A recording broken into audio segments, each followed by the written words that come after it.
ओम नमो भगवते वासुदेवाय। कार्तिक मास का नवा अध्याय इस प्रकार से है।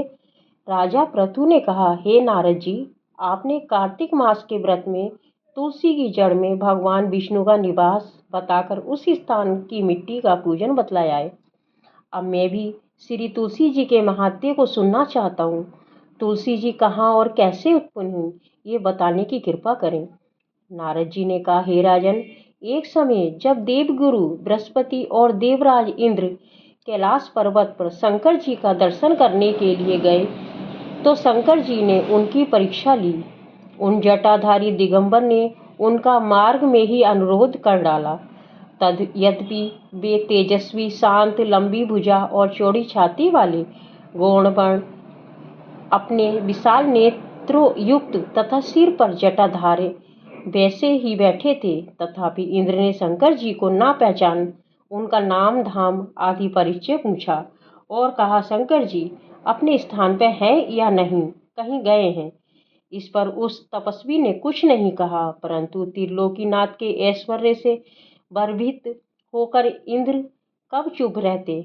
उन्होंने क्रोध से घुड़क कर कहा, अरे मैं पूछता हूँ, तू उत्तर क्यों नहीं देता?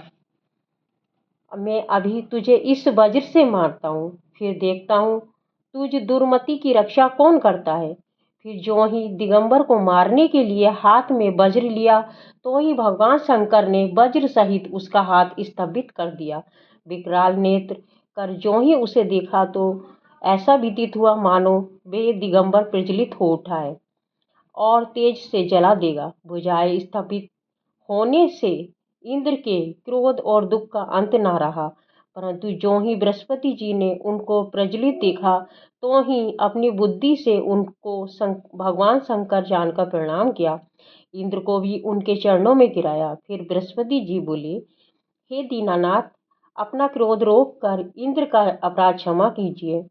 बृहस्पति जी के वचन सुनकर महेश्वर गंभीर वाणी में बोले, मैं अपने नेत्रों से निकले क्रोध को कैसे रोकूं? तब बृहस्पति जी बोले, हे भगवान, भक्तों पर तो दया करनी ही चाहिए, अतः अपना भक्त वत्सल नाम सार्थक कीजिए और इस तेज को शांत कर इंद्र का उद्धार कीजिए। तब भगवान शंकर ने कहा, मैं तुम्हारी स्तुति से प्रसन्न हूँ, जो तुमने इंद्र को जीवन दान दिलाया है। अब मैं तुम्हें अपने वरदान द्वारा जीव नाम से विख्यात करता हूँ। मेरे नेत्रों की अग्नि अब इंद्र को पीड़ित नहीं करेगी। ऐसा कहकर शंकर जी ने अपने माथे से निकले हुए तेज को लेकर क्षीर सागर में डाल दिया। फिर लीलाधारी भगवान अंतर ध्यान हो गए और इंद्र बृहस्पति दोनों भय से मुक्त होकर परम सुखी हुए। इस प्रकार जिनको जानने की इच्छा थी उन्हें जानकर इंद्र और बृहस्पति अपने स्थान को चले गए। हरिओम नमो भगवते वासुदेवाय।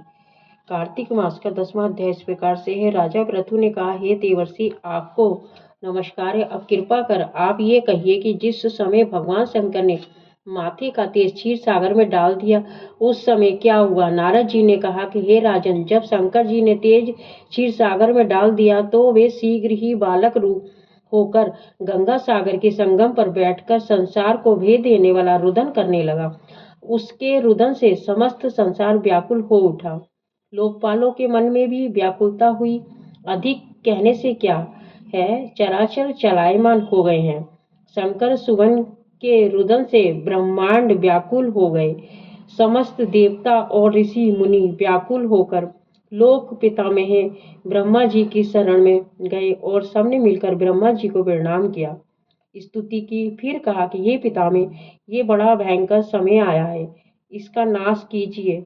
देवताओं की ये बात सुनकर ब्रह्मा जी सत्यलोक से उस बालक को देखने के लिए समुद्र तट पर आए। समुद्र से ब्रह्मा जी को आता देखकर उन्हें प्रणाम किया और बालक को उठाकर उनकी गोद में दे दिया। तब विस्मित होकर ब्रह्मा जी ने पूछा, हे सागर, तुम शीघ्र बताओ कि ये बालक किसका है? तब समुद्र ने कहा, हे प्रभु, ये तो मैं नहीं जानता, किंतु मुझे इतना अवश्य ज्ञात है कि ये गंगा सागर के संगम पर प्रकट हुआ है। अतः आप इस बालक का जाति क्रम आदि संस्कार कीजिए। इसका जातक फल बताइए। नारद जी कहते हैं कि इधर तो सागर ब्रह्मा जी से ऐसे कह रहा था कि उधर सागर पुत्र भी ब्रह्मा जी के गले में हाथ डालकर बार बार उनको आकर्षण कर रहा था। अब तो उसने ब्रह्मा जी का गला जोर से पकड़ा तो वे पीड़ित हो नेत्रों से आंसू डालने लगे।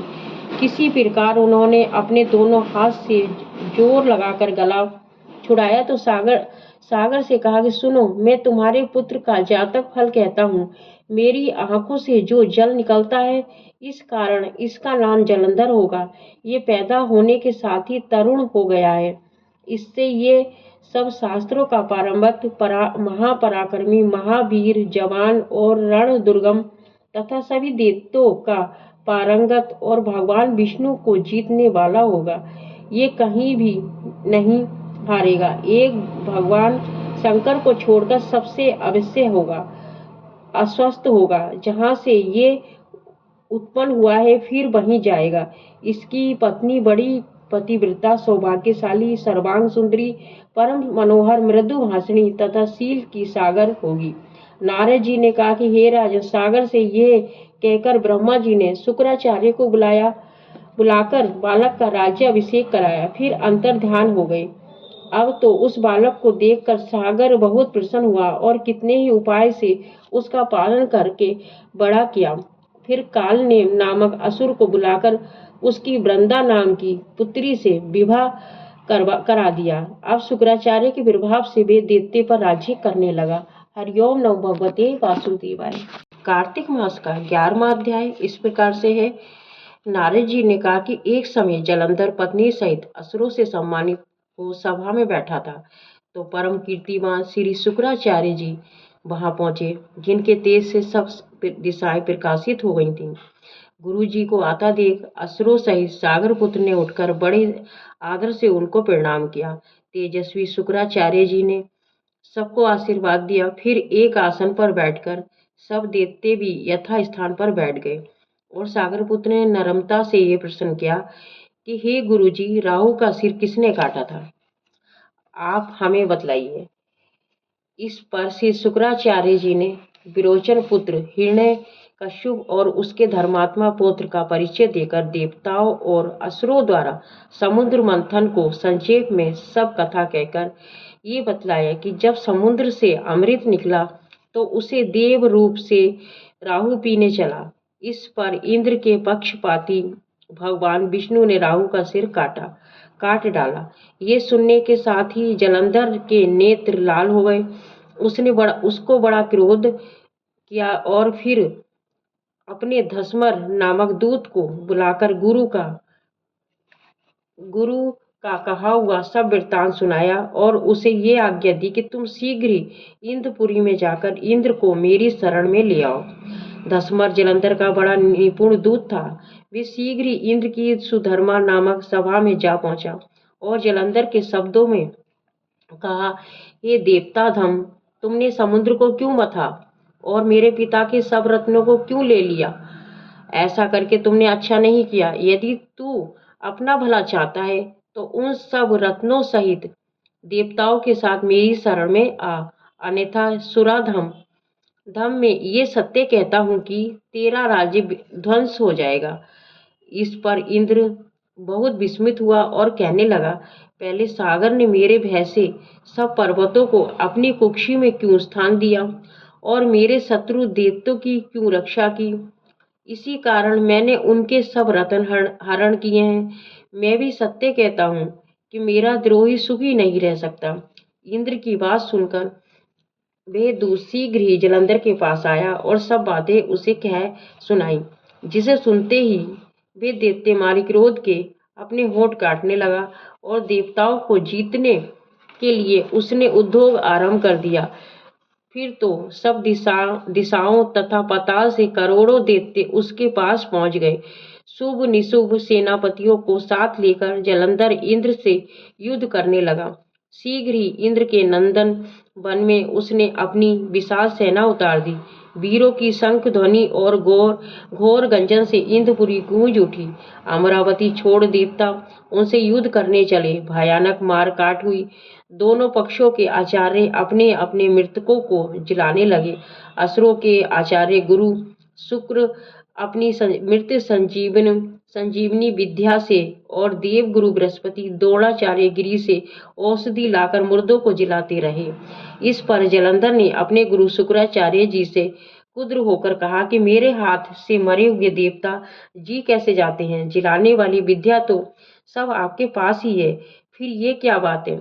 इस पर श्री शुक्राचार्य जी ने देव गुरु श्री बृहस्पति जी द्वारा द्रोणागिरी से औषधि लाकर देवताओं के जिलाने की बात कह दी।